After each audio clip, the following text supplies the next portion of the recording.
কি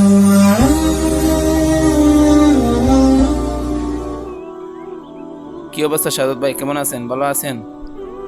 হ্যাঁ ভাই, আছি আলহামদুলিল্লাহ। আপনার কি অবস্থা? হ্যাঁ, আমি আছি আলহামদুলিল্লাহ। আপনার পড়ালেখার কি অবস্থা এখন? আমার পড়া ভালো চলছে। ভাই, আগামী 20 অক্টোবর আমাদের মসজিদে সিরাত মাহফিল আছে, আপনি তো অবশ্যই আসবেন ইনশাআল্লাহ। আপনার জন্য দাওয়াত রইল। হ্যাঁ, আমি ইনশাল্লাহ আসবো। আচ্ছা, তাহলে যাই। আসসালামু আলাইকুম। এই ছোট ভাই সালামের উত্তর দিলেন না? আচ্ছা, যাও তাহলে। আসসালামু আলাইকুম। ওয়ালাইকুম। ছোট ভাই, তুমি কি জানো তোমার সালামের উত্তরটি আমি কেন পুরোপুরি দিয়েছি না? জি না। কারণ হচ্ছে তুমি আমাকে সালাম দিয়েছো আসসালামু আলাইকুম, এটি ভুল। এটির অর্থ হচ্ছে যে আপনার উপর আবর্জনা পড়ো। তাই আমিও তোমাকে বলেছি ও আলাইকুম মানে আপনার উপরও আবর্জনা পড়ো। প্রিয় ভাই, আমরা রাসূল সাল্লাল্লাহু আলাইহি সাল্লাম আমাদেরকে সালাম শিখিয়েছেন আসসালামু আলাইকুম ওয়া রাহমাতুল্লাহ। অর্থ হচ্ছে আপনার উপর শান্তি বর্ষিত হোক। আমরা এভাবে সালাম একজন আরেকজনকে সালাম দেবো ইনশাআল্লাহ। তাহলে ভাই ভালো থাকবেন। আসসালামু আলাইকুম ওয়া রাহমাতুল্লাহ। এই দোষ হুজুর যাচ্ছেন, সালাম করবি না? না, এটা প্রয়োজন নাই। আসসালামু আলাইকুম ওয়া রাহমাতুল্লাহ। আসসালামু আলাইকুম। মাসুদ সাহেব, কি অবস্থা? ভালো আছেন? ওয়ালাইকুম আসসালাম, আলহামদুলিল্লাহ। কি অবস্থা মান ভাই? আছি আলহামদুলিল্লাহ। আজকে আপনাকে একটি বিষয় বলতে চাচ্ছি যে আমাদের সমাজ থেকে সালাম জিনিসটা উঠে যাচ্ছে। মনে করেন যে সালাম দিলে সালামের উত্তর কেউ দিচ্ছে না, তারপর যে অনেকে ভুল সালাম দিচ্ছে, আবার কেউ তার উস্তাদকে সালাম দিচ্ছে।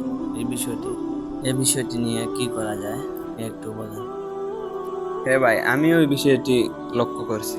আমরা একটি কাজ করলে ভালো হয় যে আমাদের সমাজে কিছু আমাদের জুনিয়র ভাই যারা আছে তাদেরকে নিয়ে আমরা গ্রুপভাবে সবাইকে বুঝালে আশা করা যায় ভাই ভালো হবে। তাহলে চলুন আমরা আজকে অথবা কালকে ওদেরকে নিয়ে একটু আলোচনা করি এই বিষয়টি নিয়ে। চলুন ভাই। প্রিয় ভাই সব, আপনারা একটু অপেক্ষা করুন, ভাই আসবেন, আপনাদের একটু নসিহা পেশ করুন।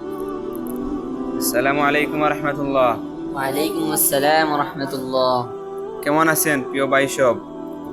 আলহামদুলিল্লাহ ভালো আছি। রুমান ভাই, ওনারা যে আসছেন আমরা কথা শুরু করি। ঠিক আছে, শুরু করুন। প্রিয় ভাই সব, আমরা সালাম দেব, সালামের উত্তর দেব। সালাম দেওয়া হচ্ছে সুন্নত, সালামের উত্তর দেওয়া হচ্ছে ওয়াজিব। তাহলে সালামের উত্তর না দিলে আমরা ওয়াজিব তরক করব, আর এটা মারাত্মক গুনাহ। হযরত আব্দুল্লাহ ইবনে উমর রাদিয়াল্লাহু তাআলা আনহু হতে বর্ণিত, জনক ব্যক্তি হযরত রাসূলুল্লাহ সাল্লাল্লাহু আলাইহি ওয়াসাল্লামকে জিজ্ঞেস করলেন, হে আল্লাহর রাসূল, ইসলামের মধ্যে কোন কাজটি সর্বোত্তম? তিনি বললেন, তুমি অপরকে খাদ্য দেবে এবং পরিচিত অপরিচিত সবাইকে সালাম দেবে।